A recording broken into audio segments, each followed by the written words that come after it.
Let's preview some of the best games of week 8 in college football, Ted. All SEC previews this week. Great week. Let's start in Austin, Texas. Number 5, Georgia, traveling to take on the number 1 Texas Longhorns. This game will be 6:30 on ABC. Texas is currently a 3.5 point favorite. And my God, this weekend in Austin is going to be insane. This game on Saturday and then that Formula One race on Sunday. And I think Chaos. isn't Eminem performing? Yes, I remember hearing that. Yeah, Chaos. chaos for sure. Yeah, that's gonna be wild. And a great football game. Looking at these two teams, I think Texas is the more complete football team. I agree. Texas has not played a team as talented as Georgia. But the differentiator for me, man, is Steve Sarkisian. I trust him to scheme some things up against that Georgia defense. And it's a Georgia defense that is not a dominant group like we are used to seeing under Kirby Smart. And I think there's a debate to be had about who has the better defense in this game. Yeah, But I don't think there's much of a debate to be had about who has the better offense. I think that answer is Texas. right. Well, and for me, Georgia just has not looked right yet. I mean, there's been some flashes, but Texas. I mean, we had them not looking great in the first quarter of that football game, but they improved and got right back to what we've seen from them. And I think the confidence level of Texas right now has to be incredibly high. You're saying, well, they're just coming out of the OU Texas game. Surely there's going to be a little bit of a letdown. No, because it was one of those games where they were in total control. It wasn't like a super emotional finish to that football game where you felt like the high coming out of there was going to carry over and be something that you have to talk about to move past. Didn't really feel like that. Feel like a taking care of business kind of weekend for Texas, unfortunately for us. So, I mean, I guess I don't see anywhere where there's going to be a mismatch in Georgia's favor. Feel like a lot of places it's going to be pretty even. You would typically say, well, Texas isn't going to be able to hold up on the line of scrimmage, but I think on both sides of the ball, they're going to hold up on the line of scrimmage just fine. I'm with you. I do think clearly quarterback playing this game is going to be huge. I'm expecting Quinn Ewers to look better than he did in Dallas, especially the way that he looked early. I don't think he's going to look that shaky or that rusty again like he did against OU. Carson Beck, it's kind of hard to predict what to expect with him. I mean, we saw him wilt before our eyes in the first 3 quarters of the Bama game, only to find it and look fantastic in the fourth quarter. Georgia has to have the best version of Carson Beck in this game. He can't throw a bad red zone pick like he just did against Mississippi State. That can't happen. Right. He has to take care of the ball, and he's gonna have to make some throws. And, And and we'll see. it's going to be, I don't know. I've never even been to the stadium, but I have to imagine, considering where they're sitting right now, number one in the country, I have to imagine it's going to be perhaps the best environment they've had there in a really long time, Maybe ever. maybe ever. It'll be interesting to see what Isaiah Bond looks like. Sark said he's day to day. He never came back in after hurting that ankle, but I'm under the assumption he's going to look just fine. And I think that when you look at the groups of pass catchers, like you look at Georgia with Arian Smith and Dylan Bell and Lovett, and then you look at Texas's guys with Bond and Wingo, and I would throw Gunnar Helm in there, the tight end. He's been Yeah, fantastic for them. really I good. I think Texas has the advantage there, especially if Bond looks close to 100%. The only other question I have about this game is if Texas wins, what random Georgia quarterback's jersey will they destroy after the game? I, it's got to the only one worth destroying. Well, Stafford. Who else? I mean, Who is the Georgia equivalent of Baker Mayfield? Did you see Anthony Hill talk about that? yeah. That was pretty funny. It's like a fan gave it to me. I'm actually a Baker Mayfield fan. That was weird though. That was very strange. He tweeted that picture out. We all were like, "Wait, what?" But hey, It's funny when because you I win the watched game, you it get happen, and it was like it was a really weird deal. I didn't know what I was watching at the time. It was just like a couple of guys over there with the flag. There wasn't really anyone else around. It was interesting. it was strange. It was strange, but hey, when you win that game, you Do get to weird do stuff. you get to do all the weird stuff you want. Right. Them's the rules. But I do think is Aaron Murray. I feel like Aaron Murray's really loved there. Oh, well, yeah, he is, but does anyone in Texas even know who he is? He's got a great YouTube channel now, so yeah, Yeah. probably. I guess I'm saying player wise. I mean, because he was what? He's my age. He's old. Is he? Well, I thought he was older than you. No, same age. Hmm. Okay. All right. Yeah. Uh, Stetson Bennett, a Stetson Bennett jersey is That's a bit. It just gonna get attacked after the game.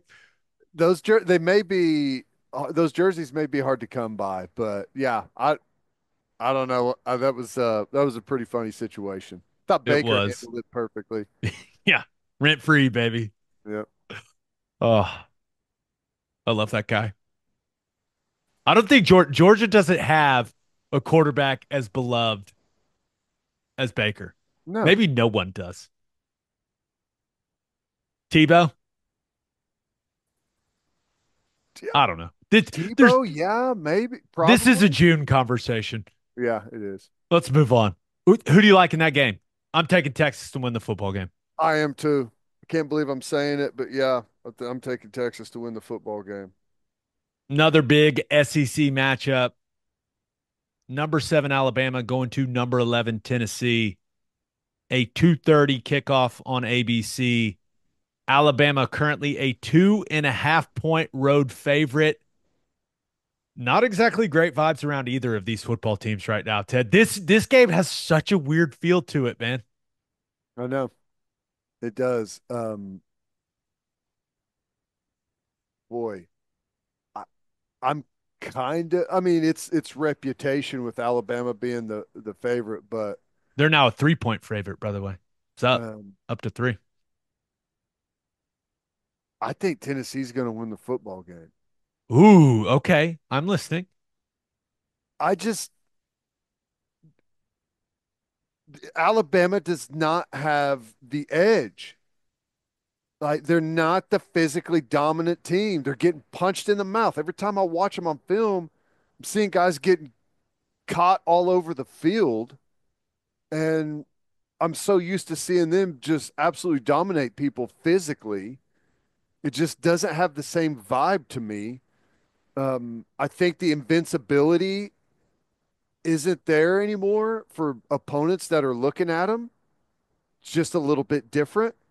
And I think there's probably a little bit of doubt in the locker room about who they are and who they've become. Like I think there's probably some questions there. Oh, are we? Is Coach DeBoer doing it right? Was Saban's method better? I mean, everyone in their fan base is talking about it, whether it holds any weight or not. It's being talked about so much that it has to creep into the locker room to some degree, I would imagine. I don't know. I don't have good vibes with Bama right now. Now, talent wise, clearly capable of going in there and winning that football game and doing it by a couple scores. But it just seems sketchy right now with Bama. Both teams coming off games where they escaped with the win. Escape. Yep. All kinds of questions about Bama's defense and a lot of questions about Tennessee's offense. Yep. Why isn't it clicking? And when I look at both of these teams, sometimes when I feel like the talent is relatively even, I go, okay, what do I trust? And I trust Jalen Milroe to go make plays. He may make some mistakes, but that guy is an absolute freak show with his legs. And I trust Ryan Williams to make a couple plays that make me go, oh my gosh. Yeah. I just don't know what I can trust for Tennessee offensively right now. I think Dylan Sampson's fantastic, but that offensive line is struggling to block people. I mean, that is the root problem for them offensively. I know that Nico's taking a lot of heat. Yeah, he's missing some throws. He is. But their main problem is that offensive line is not playing at a high level. And Yeah. do I all of a sudden think that they're going to rise to the occasion against Alabama's defensive line? I don't know. When you look at Bama's defense, the big weakness is the secondary. They're inexperienced, they're young, they're making mistakes. I don't think they know what they're doing at backer either. They misfit a lot of stuff, and they get caught like looking, and guys climb up to the next level on them, and they're captured quite a bit. Tennessee's offense, it has not moved the football and scored points against any defense they've played with a pulse. So it feels like, hey, something's got to give in this game. I like that it's at home for Tennessee's offense. Um, maybe that helps them out a little bit with some of their functionality, but I don't know. After watching the way South Carolina was able to run the ball on Tennessee, you would think that, or on South Carolina run the ball on Alabama, you would think Tennessee would be able to find some areas where they could really get the run game going. But I don't know. We'll see. It's either way. It's Nico's more of got a to, mentality thing for me. yeah, Nico's got to have a big day. There's a lot of people doubting that guy right now, and he needs to go out and play well. And they've got to produce some explosive plays against this Bama secondary that's struggling. But you've got Tennessee. I'll take Alabama for Okay. one reason and one reason only. Jalen Milroe can make something out of nothing, and it's True. spectacular to watch. It's true. Dude is a freak. More intrigued by Texas A&M at Mississippi State or by LSU at Arkansas. I think LSU at Arkansas, but Mississippi State feels like they're starting to come together a little bit and playing people tough, playing some better football. Um, but I think the LSU at Arkansas is a toss up. What are you going to get out of LSU? What are you going to get out of Arkansas?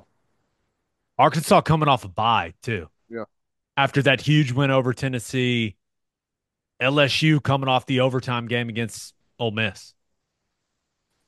So can LSU recharge the batteries and be ready to go in what I am told is a very hostile environment when Arkansas is good? yeah, And they're good. And it feels like that fan base is fired up. I think it's going to be rocking in Fayetteville, but it feels like a very tough spot for LSU.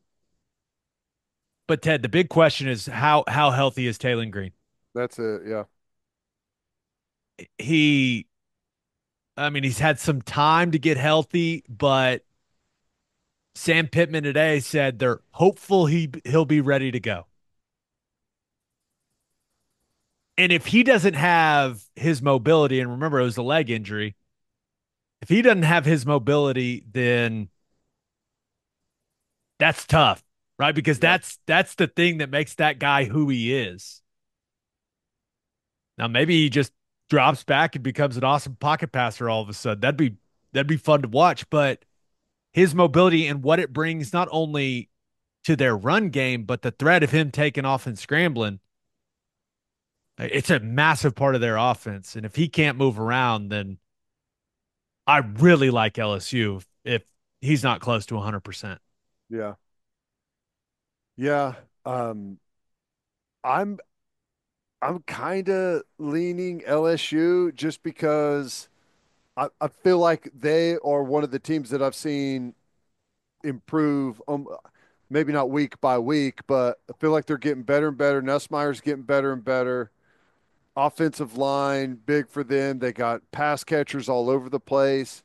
And, even though their defense has taken their lumps, they made some really nice plays whenever they had to in that win over Ole Miss. So I don't know. I'm going LSU I I have to pick LSU, not with the knowing, uncertainty at quarterback. Yeah. yeah, with the uncertainty of Taylor Green at quarterback for Arkansas.